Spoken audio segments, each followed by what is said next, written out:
Perkenalkan, nama saya Susan Yulia Laura Howai dengan NPM 17180111170 dengan kelompok CSL 12. Di sini saya akan menjelaskan mengenai pengenalan dan penggunaan mikroskop.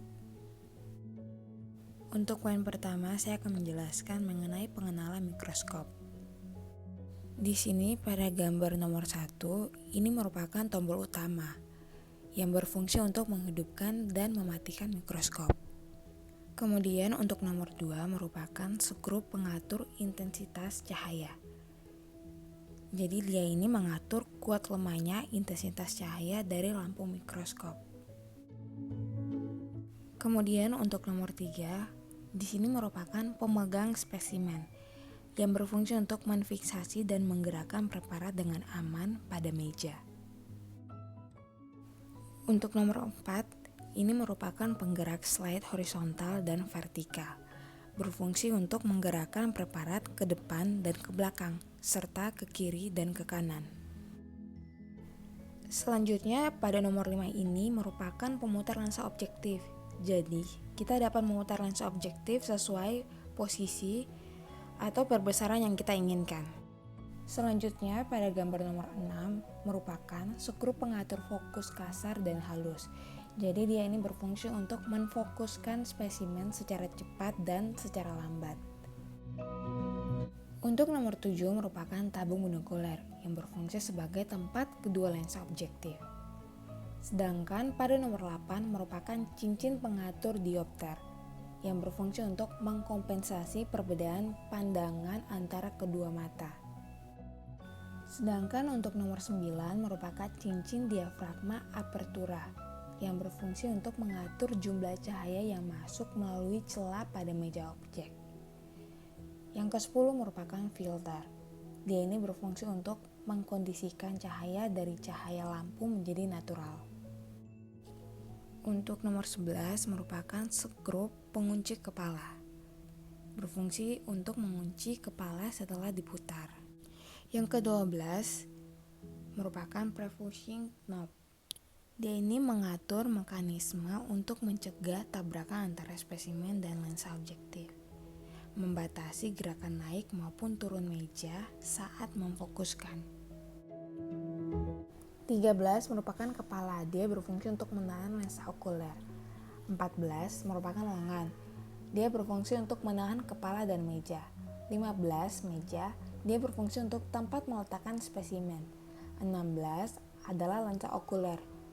Berfungsi untuk memperbesar bayangan objek, biasanya 10 kali, dan diproyeksikan ke retina. 17 merupakan kondenser. Dia berfungsi untuk mengumpulkan dan memfokuskan cahaya sehingga terbentuk kerucut cahaya yang mengiluminasi objek yang diamati. 18 merupakan lensa objektif.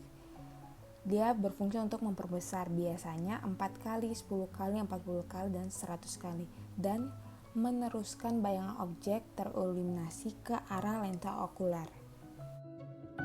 Nomor 19 merupakan sumber cahaya. Jadi dia mengiluminasi spesimen.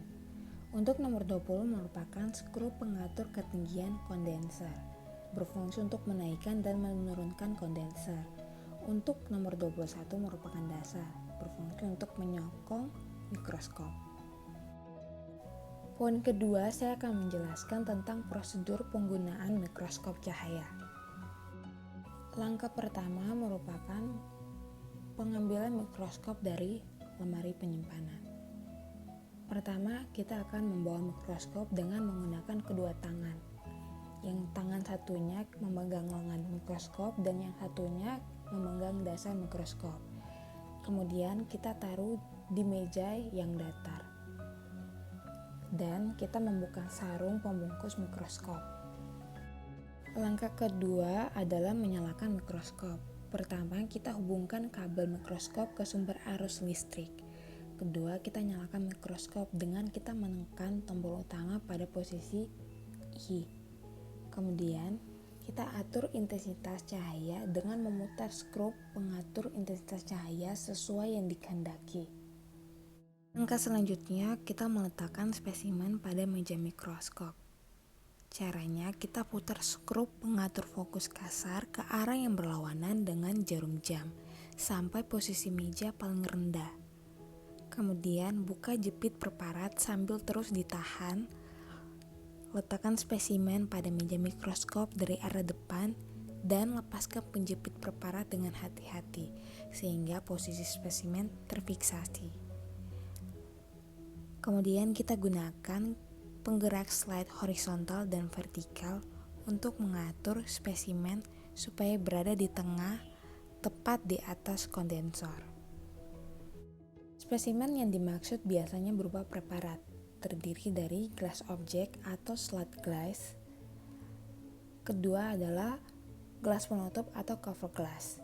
Di sini kita bisa lihat kalau cover glass ini dia berukuran kecil, sedangkan kalau slide glass dia berukuran lebih besar daripada cover glass.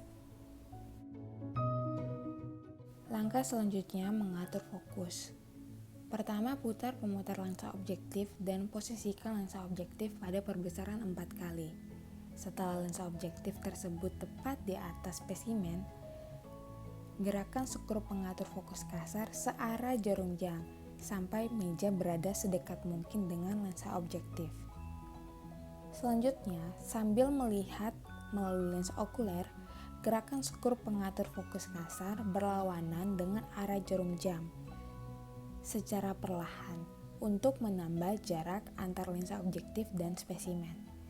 Dan berhentilah sampai gambar spesimen telah terlihat fokus. Sambil melihat melalui lensa okuler, gerakan kedua tabung binokuler untuk mengatur jarak interpupil, sehingga gambar yang dilihat antar kedua mata menyatu. Kemudian tutup mata kiri dan gunakan mata kanan untuk memfokuskan gambar dengan memutar skrup pengatur fokus kasar dan halus sampai terlihat fokus jika diperlukan. Kemudian tutuplah mata kanan dan gunakan mata kiri untuk memfokuskan gambar dengan memutar cincin pengatur diopter pada lensa okuler sampai fokus jika diperlukan juga.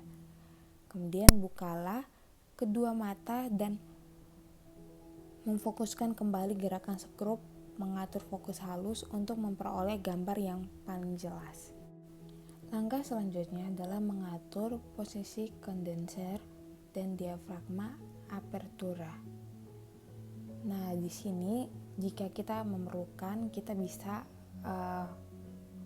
melihat step-step di bawah ini. Nah, pada gambar ini kita bisa melihat bahwa pada gambar nomor 1 merupakan pengaturan tinggi kondenser. Kemudian pada nomor 2 merupakan cincin diafragma apertura. Langkah selanjutnya adalah memindahkan lensa objektif untuk pengamatan. Pertama, pegang dan putar pemutar lensa objektif sehingga objektif yang akan digunakan berada di atas spesimen. Kemudian putar skrup pengatur fokus halus untuk memfokuskan gambar sampai terlihat jelas. Selanjutnya amatilah spesimen atau preparat dengan teliti dan geser spesimen menggunakan penggerak slide horizontal dan vertikal untuk mengamati seluruh bagian preparat tersebut. Langkah selanjutnya adalah mengambil spesimen dari meja mikroskop. Di sini, jika pengamatan telah selesai, kita memposisikan kembali lensa objektif pada perbesaran 4 kali. Kemudian, bukalah penjepit perparat sambil terus ditahan. Kemudian kita ambil spesimen pada meja mikroskop dari arah depan dan lepaskan penjepit perparat. Langkah selanjutnya adalah mematikan mikroskop. Pertama, matikan lampu mikroskop dengan menekan tombol utama pada posisi 0, kemudian lepaskan kabel dari sumber arus listrik. Langkah yang terakhir adalah menyimpan mikroskop ke tempat penyimpanan. Pertama, pasang kembali sarung atau pembungkus mikroskop yang tadi kita sudah lepaskan. Selanjutnya, kita masukkan mikroskop lagi ke lemari penyimpanan dengan cara membawanya sama seperti saat pengembaliannya. Langkah selanjutnya adalah penggunaan minyak emersi. Di sini kalau diperlukan saja pada pembesaran objektif 100 kali. Kalau tidak diperlukan, kita tidak perlu menggunakan minyak imersi ini. Di sini saya akan menjelaskan tentang cara mengenai penggunaan minyak imersi ini.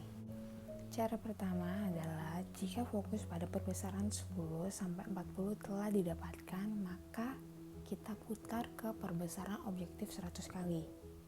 Setelah itu kita tetes minyak imersi 1-2 tetes dari sisi lensa. Kemudian jika kita sudah selesai menggunakan mikroskop, kita jangan lupa untuk membersihkan lensa objektif 100 kali agar di penggunaan selanjutnya kita dapat memakainya dengan baik lagi.